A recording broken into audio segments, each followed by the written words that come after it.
नागपुरातल्या MIDCतील paper Inc आणि paint तयार करणाऱ्या कंपनीला गुरुवारी सकाळी अचानक आग लागली। या आगीत कंपनीचं मोठं नुकसान झालं आहे, तर शेवटचं वृत्त हाती येईपर्यंत अग्निशमन दलाचे आगीवर नियंत्रण मिळवण्याचे प्रयत्न सुरू होते।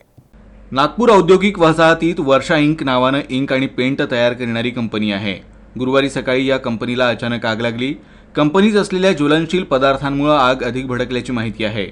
आगीचे लोळ दूरवरूनही दिसत होते। माहिती मिळताच अग्निशमन दलाच्या गाड्या तत्काळ घटनास्थळी पोहोचल्या आणि त्यांनी आग विझवण्यास सुरुवात केली।